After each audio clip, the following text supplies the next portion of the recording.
예후의 제7년에 요하스가 왕이 되어 예루살렘에서 40년간 통치하니라. 그의 어머니의 이름은 시비야라 브엘세바 사람이더라. 요하스는 제사장 여호야다가 그를 교훈하는 모든 날 동안에는 여호와 보시기에 정직히 행하였으되 다만 산당들을 제거하지 아니하였으므로 백성이 여전히 산당에서 제사하며 분향하였더라. 요아스가 제사장들에게 이르되 여호와의 성전에 거룩하게 하여 드리는 모든 은, 곧 사람이 통용하는 은이나 각 사람의 몸값으로 드리는 은이나 자원하여 여호와의 성전에 드리는 모든 은을 제사장들이 각각 아는 자에게서 받아들여 성전의 어느 곳이든지 파손된 것을 보거든 그것으로 수리하라 하였으나 요아스 왕 제23년에 이르도록 제사장들이 성전의 파손한 데를 수리하지 아니하였는지라. 요아스 왕이 대제사장 여호야다와 제사장들을 불러 이르되 너희가 어찌하여 성전의 파손한 데를 수리하지 아니하였느냐. 이제부터는 너희가 아는 사람에게서 은을 받지 말고 그들이 성전의 파손한 데를 위하여 드리게 하라. 제사장들이 다시는 백성에게 은을 받지도 아니하고 성전 파손한 것을 수리하지도 아니하기로 동의하니라. 할렐루야. 오늘도 예배드리는 심령마다 하나님의 사랑과 예수님의 은혜가 충만하시기를 축복합니다. 사람들은 저마다 서로 다른 가치관을 따라 살아갑니다. 돈이 중요하다고 여기는 사람은 이 돈을 버는 일이라면 만사를 제쳐두고 달려갑니다. 운동을 좋아하는 사람은 하루 종일 그 이야기만 하고 살기도 합니다. 그것이 가장 가치 있고 중요하다고 여기기 때문입니다. 그렇다면 우리 하나님의 자녀, 우리 그리스도인에게 가장 가치 있는 일은 무엇일까요? 바로 예배입니다. 여러분, 예배를 뜻한 영어 월십은 가치 있다와 그리고 신분이란 뜻의 전미사 두 단어의 합성어입니다. 즉 예배는 우리 하나님께 최상의 가치, 최고의 가치를 올려드리는 행위라고 할 수 있습니다. 성경에서도 우리의 창조 목적이 하나님을 찬양하기 위해 우리가 지음받았다라고 증언하고 있습니다. 그러므로 우리 인생 최고의 가치는 예배인 줄 믿습니다. 바라기는 오늘 말씀을 통해 우리 인생 최고의 가치인 예배가 회복되어지고 하나님의 자녀로 온전히 세워지는 놀라운 은혜가 있기를 예수님의 이름으로 축원합니다. 여러분, 오늘 본문은 오랜만에 남유다 왕국에 신앙의 봄이 온 사건을 기록하고 있습니다. 이전까지 하나님의 성전은 오랜 기간 동안 방치되어 있었고 황폐화가 되었습니다. 이런 상황에서 제사장 여호야다의 개혁을 통해 어린 요아스가 왕이 되었습니다. 요아스 왕은 40년간 이스라엘을 통치했는데요. 오늘 본문 2절에 보면 여호야다가 그를 교훈하는 모든 날 동안에는 여호와 보시기에 정직하게 행하였다. 이렇게 기록되어 있습니다. 그러나 3절 말씀 보면 산당들을 제거하지 아니하였으므로 백성이 여전히 산당에서 제사하며 분향을 하였다라고 또한 기록되어 있습니다. 여러분, 여기서 한 가지 의문점이 생깁니다. 지금 이스라엘에는 영적인 개혁의 바람, 변화의 바람이 불어오고 있습니다. 신실한 제사장 여호야다를 중심으로 하나님의 사람 요아스 왕이 세워졌지만 왜 산당을 제거하지 않았을까요? 그 이유를 알기 위해서는 솔로몬 왕의 시대까지 거슬러 올라가야 합니다. 우리가 알다시피 과거 솔로몬 왕은 이방의 수많은 여인들과 혼인을 맺었습니다. 이때 이방 여인들만 온 것이 아니라 그들이 섬기던 그 이방의 우상들이 함께 들어오게 된 것입니다. 그 후부터 이스라엘은 흡사 종교 백화점이 되어갔습니다. 우상을 섬기던 산당들, 그 산당들이 이스라엘 전국 곳곳에 세워지게 된 것입니다. 이로 인해 여호와 하나님을 예배하는 것과 우상을 섬기는 종교 혼합주의가 본격적으로 벌어지게 된 것입니다.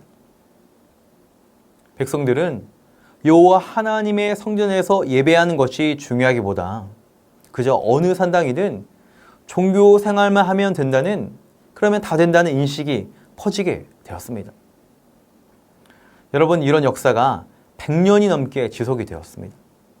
그러다 보니 요아스 왕이 신앙적으로 국정을 펼치려고 해도 하루아침에 깊숙이 뿌리내린 그 우상의 문화, 사회 전반에 뿌리내린 이 종교 혼합주의를 뿌리 뽑기가 결코 쉽지 않았던 것입니다. 더욱이 어린 나이에 왕이 되었기 때문에 왕권이 약했던 것도 이유 중 하나이기도 합니다. 이에 요아스가 왕이 오른 다음 가장 먼저 추진한 것이 무엇입니까? 바로 하나님의 성전을 보수하고 예배를 바로잡는 것이었습니다. 여러분, 이는 단순히 성전을 수리한 것이 아니라 무너진 하나님과의 관계를 회복하기 위한 신앙의 노력이었습니다. 그래서 오늘 본문 4절에 보면 요아스가 제사장들에게 요청합니다. 바로 성전에서 나오는 그 헌금을 가지고 파손된 것을 수리하고 보수하라는 요청이었습니다. 오늘 본문 4절을 자세히 보시면 성전에 드리는 헌금을 크게 세 종류로 이야기하고 있는데요. 쉽게 말하면 첫 번째는 20세 이상이면 누구나 드려야 하는 헌금이 있었습니다. 그리고 두 번째는 소원 헌금이 있었습니다. 하나님 마음에 소원이 있을 때, 다짐이 있을 때 드리는 헌금이 두 번째고요. 마지막 세 번째는 감사하는 마음, 하나님께 자원하는 마음으로 드리는 헌금이 있었습니다. 이런 세 종류의 헌금을 백성들이 드리면 5절 말씀해 보니까 아는 사람, 여기서 아는 사람은 회계를 담당하는 사람을 의미합니다. 그 회계를 맡은 사람이 백성들이 드린 그 헌금, 그 재정을 가지고 성전에서 수리하거나 보수할 수 있도록 왕이 요청을 한 것입니다. 그러나 6절을 보면 요아스 왕 23년이 되도록 성전이 수리가 되지 않았습니다. 여러분, 왜 왕이 지시한 이 성전의 수리가 그 오랜 세월이 흐르도록 제대로 이루어지지 않았을까요? 가장 큰 것은 재정적인 어려움이 있었기 때문입니다. 당시 성전을 섬기던 제사장들은 성전의 헌금으로 그들이 생활을 했습니다. 그러나 백성들이 드리는 헌금이 넉넉하지가 않았습니다.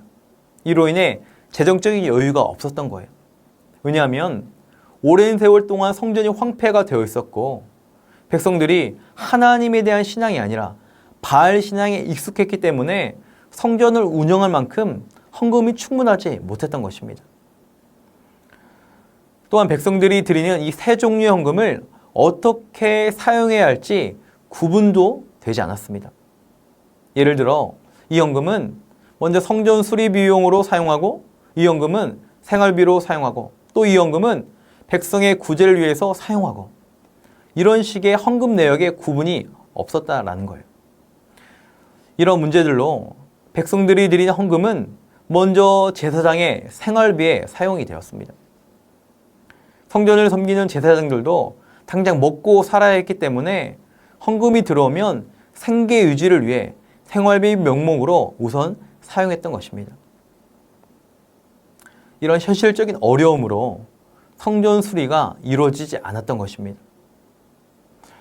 그러나 문제는 그것이 1년, 2년이 아니라 오랜 세월이 지나도록 여러분 진전되지 않았습니다. 영적 개혁에 선봉에 서야 될 이 제사장이 자신의 현실적인 문제로 영적 개혁에 관심을 등한시 여겼던 것입니다. 이에 요아스 왕은 새로운 결단을 내립니다.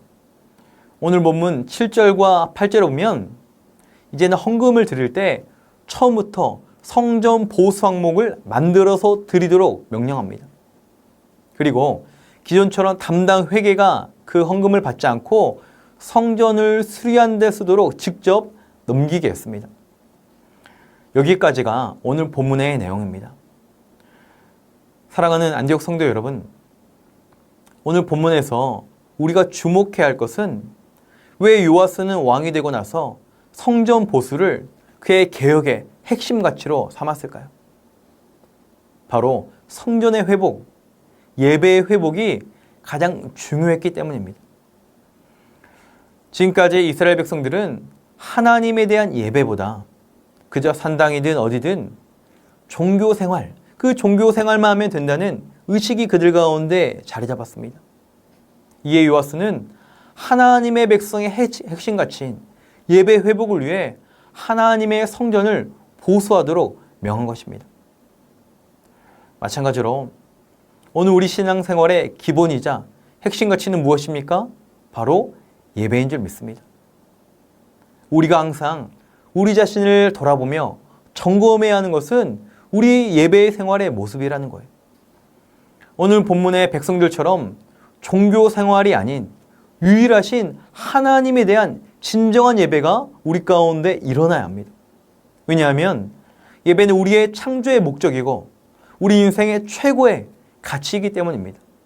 나아가 우리의 온전한 예배를 통해 우리 삶의 주인이 누구인지를 분명히 고백하며 하나님의 자녀로 설 수 있는 은혜를, 그 능력을 예배를 통해 공급받기 때문입니다. 여러분, 우리가 예배를 드리는 것은 예배를 통해 우리 삶의 주인이 하나님이신 것을 분명히 고백하는 행위입니다. 우리가 한 번에 온전한 예배를 드리기 위해서는 우리의 시간을 내어 여러분 교회, 성전에 나와야 되는 것입니다. 이는 예배 드리는 그 한 시간만이 아니라 교회에 오고 가기 위한 준비 과정도 포함되어 있습니다. 여러분, 지금은 속도가 힘이고 시간이 돈인 시대라고 이야기합니다. 주일에 하루 더 일하면 당장 얻을 수 있는 이익이 많고, 학생들은 남들이 공부할 때 예배하고 하나님을 경배하면 마음의 조바심이 날 수도 있습니다. 이런 모습을 불신자들이 볼 때 참으로 어리석고 비효율적인 낭비로 생각됩니다. 그러나 우리가 하나님을 예배하기 위해 모이는 것은 우리가 속도와 시간의 노예가 아니라 하나님이 주인 되신 것을 고백하는 것입니다. 내 인생에서 가장 존귀한 분이, 소중한 것이 돈이 아니라 시간이 아니라 하나님이라고 선포하는 것입니다. 나아가 많은 사람들이 좋은 곳으로 여행 가고 놀러 가며 쉼을 누릴 때 내 삶에 진정한 안식과 평안이 우리 하나님께 있음을 믿음으로 고백하는 것입니다. 또한 예배를 드릴 때 우리는 찬양을 합니다. 예배를 드리며 하나님을 찬양할 때 세상을 부러워하며 세상을 찬양했던 마음, 세상 것을 자랑했던 마음을 다 내려놓고 그 어떤 것보다 아름다우시고 영원토록 변치 않는 그 주님을 높이며 찬양하는 것입니다. 그리고 우리 안에 변해가는 세상 것이 아닌 영원한 것이 들어오게 되는 것이죠. 또한 예배를 드리며 기도할 때 세상을 바라봤던 육신의 눈을 다 감고 믿음의 눈을 들어 하나님을 바라보며 하나님의 능력을 우리 가운데 소유하는 것입니다. 그리하여 보이는 이 땅이 아니라 영원한 하나님의 나라를 소망하며 그 나라를 위해 살아가는 새로운 능력과 새 심령을 얻게 되는 것입니다. 또한 우린 예배를 드리며 헌금을 드립니다. 이 땅에서 왕노릇하는 돈, 그 물질이 내 삶의 주인이 아니라 우리 예수님만이 우리 가정과 내 삶의 주인 되심을 고백하는 거예요. 더 이상 돈에 끌려다니는 인생이 아니라 하나님께서 진정한 내 삶의 풍요가 되시고 진정한 내 삶의 인도자가 되심을 고백하는 것입니다. 또한 설교를 통해 내가 붙잡고 있었던 그 가치관, 세계관을 조정합니다. 내 머릿속에 묵은 세상의 때를 다 벗기고 내 생각 내려놓고 하나님의 마음과 하나님의 뜻을 우리가 받아들이는 거예요. 그리하여 내가 원하는 삶이 아니라 하나님께서 원하시는 삶을 살아가게 되는 것입니다. 즉 우리가 진정한 예배를 드리는 것은 하나님께서 우리 모든 삶의 주인 되심을 고백하는 거예요. 나의 시간도, 나의 물질도, 나의 가치관도, 나의 모든 선택도 나 중심에서 하나님 중심으로 옮겨가는 것입니다. 우리 주님께서 내 인생의 가장 최고의 가치, 가장 존귀하신 분임을 선포하는 것입니다. 그리고 온전한 예배를 통해 진정한 평안과 쉼과 안식과 능력을 하나님으로부터 공급받게 되는 것이죠. 사랑하는 안디옥 성도 여러분, 저와 여러분의 인생의 주인이 하나님이십니다. 믿으십니까? 바라기는 저와 여러분이 다시 한번 예배의 회복이 일어나기를 간절히 소망합니다. 방치되고 무너진 우리 마음의 심령이 아니라 우리의 심령을 다시 보수하여 온전한 예배가 회복되어지기를 간절히 축원합니다. 그리하여 우리의 예배와 삶을 통해 하나님께 영광을 돌리며 우리의 삶의 방향과 중심이 다시 한번 새롭게 세워지시기를 예수님의 이름으로 간절히 축원합니다. 이 시간 말씀을 기억하며 함께 기도하기 원합니다. 방치된 성전의 모습과 같은 신앙이 아니라 우리의 심령이 새롭게 되어 예배의 회복이 일어나게 하옵소서. 그리하여 우리의 삶의 방향과 중심이 다시 주님께로 향하게 하옵소서. 교육부서 여름 신앙 훈련을 통해 다음 세대가 믿음으로 세워지게 하시고 각 선교위원회 단기 선교를 통해 하나님의 복음이 힘있게 증거되게 하옵소서.